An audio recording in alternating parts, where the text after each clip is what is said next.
Bonjour tout le monde, bienvenue sur ma chaîne Booktube, ici Kim et aujourd'hui je voulais vous faire la critique détaillée d'un livre qui m'a accompagnée durant le temps des fêtes et ça se trouve à être La fois où j'ai écrit un livre par Rosalie Bonenfant, publié chez les éditions Urtubise.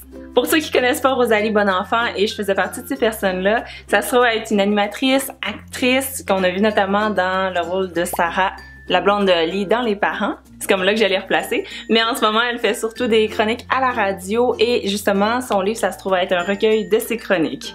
Dans son recueil, l'auteur donne son opinion sur plusieurs sujets d'actualité comme le consentement, la famille, le couple, le féminisme et j'en passe. Bref, il y a vraiment beaucoup de contenu dans ce recueil-là et parfois c'est sur des sujets de 2017 et parfois 2016, mais il était toujours bien remis en contexte grâce au code QR.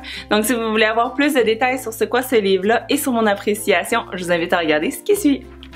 Donc comme je l'ai dit, ce livre-là, il contient vraiment énormément de chroniques, il y a beaucoup de contenu et c'est fun parce qu'il va vraiment dans toutes les directions. Le rythme est toujours bon parce que tu peux en lire une par jour ou 2-3 par jour selon ton humeur ou selon le sujet. Moi personnellement, j'ai préféré le lire dans l'ordre. Donc pour ça, le rythme était excellent. Sinon, j'ai trouvé que l'écriture était vraiment magnifique. Tantôt, elle faisait vraiment des belles métaphores et c'était vraiment très bien imaginé, très bien pensé. Et tantôt, c'était juste des descriptions super précises avec de belles observations sur notre monde. Donc c'est un livre qui se lit quand même assez rapidement parce qu'il y a comme 2, 3, des fois 4 pages par chronique, mais il y a quand même énormément de chroniques. Pour vous donner une idée du ton, moi ce que je vous conseille si vous êtes comme à la librairie puis vous savez pas si vous voulez l'acheter, je vous conseille de lire à la page 34 le guide du parfait petit hater parce que je trouve que ça donne le ton parfait du recueil, c'est-à-dire des textes bien écrits, punchés, provocateurs, mais surtout très actuels. Une autre raison pourquoi je trouve que c'est le parfait exemple pour vous donner une idée du recueil, c'est qu'on sent à la fois que son écriture est super bonne, super présente et on est très bien situé, mais en même temps on sent la personnalité puis la voix de l'auteur qui est vraiment sans filet puis sans filtre.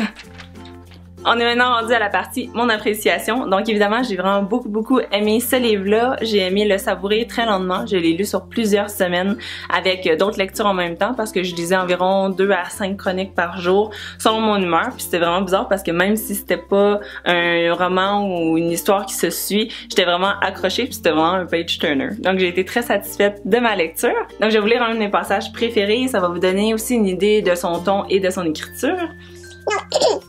J'ai réalisé que l'intellect, ça se cultive, que ce n'est pas quelque chose que tu acquiers et que tu gardes avec toi pour toute la vie, comme un diplôme. On a constamment besoin d'engrais à son cerveau, sinon tout ce qui peut scintiller en nous accumule la poussière. Et mention spéciale à 2 chroniques, Ma crise de la vingtaine et Mon ennemi d'amour. Vous irez voir.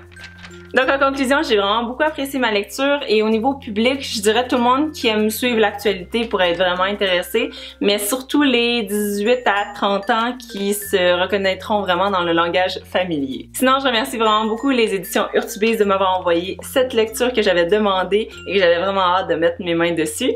Et justement, parlant de mains dessus, j'aime vraiment beaucoup le format qui est comme pas tant habituel, mais que j'adore. Donc, couverture souple et à l'intérieur, c'est vraiment les pages comme ça, là.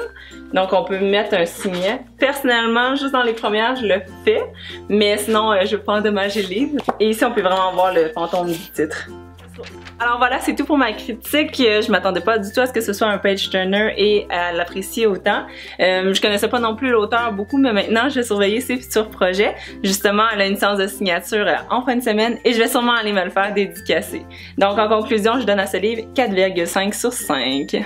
Si vous avez aimé cette critique, je vous encourage à liker cette vidéo et à me laisser savoir dans les commentaires si vous l'avez déjà lu, qu'est-ce que vous en avez pensé ou si ça vous a convaincu de jeter un coup d'œil et abonnez-vous pour d'autres critiques du genre. Je vous souhaite une bonne journée. Bye bye!